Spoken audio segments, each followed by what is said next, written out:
Have you ever noticed how badly people behave when they're collecting their luggage at the airport? I mean, they all cluster right up against the carousel so people behind them can't see their bags, and then when you do spot your bag, you have to push through all the other passengers to collect it and usually bump into them as you're grabbing your bag off the carousel. Why is it that people behave so badly? It doesn't seem to matter which airport you go to anywhere in the world, the problem is the same.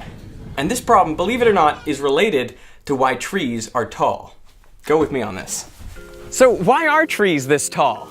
I mean, some of them are over 115 meters. They are the largest organisms on the planet. Now you might think that they're this tall so that they can capture sunlight, and to a degree that's true. But anyone who's ever walked through a mature forest knows that the lower part of a tree has basically no branches and leaves. And that makes sense because not enough light filters down through the topmost branches to make it worth having sun capturing apparatus down here.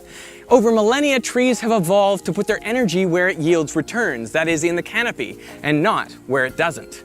But this then begs the question, why put all this energy into building a trunk that's 10 or 20 meters if you're never intending to use this vertical space to capture sunlight? I mean, it costs energy for the tree to make this trunk. Plus, it makes it harder to transport water from the roots up to the topmost branches, and it makes the tree more susceptible to water stress. So it's in every individual tree's best interest to be shorter, to not have this gigantic trunk, and to use the conserved energy to improve its seeds and its branches to put its energy where it pays a return. But of course, if there was a mutation that allowed a tree to do this, you know what would happen to it. In a forest surrounded by all these taller trees, it would be shaded from the sun, and so it would wither and die. But what if all of the trees developed the same mutation? What if they all created a friendship pact, a forest of friendship, in which everyone agreed not to grow such a big trunk, to start the leaves right at the ground? Well, that would mean every individual tree would be better off.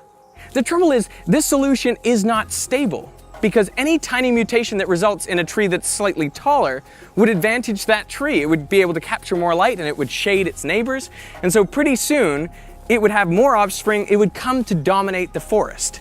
And then any additional mutation down the line would result in even taller trees. This is how trees got so tall.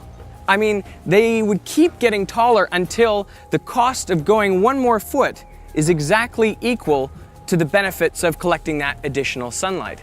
And that is why trees are as tall as they are today. I mean, it's not an optimal solution. It's not like these trees have the best use of their energy, but it is the one that is stable.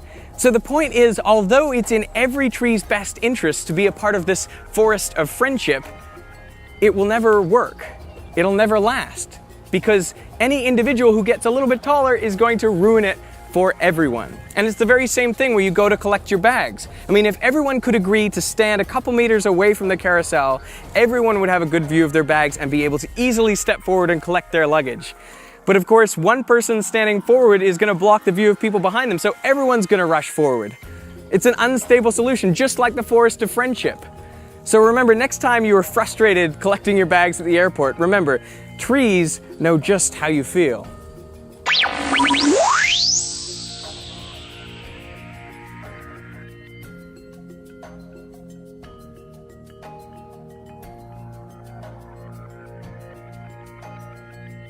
I'll summarise the whole problem for you here, you ready?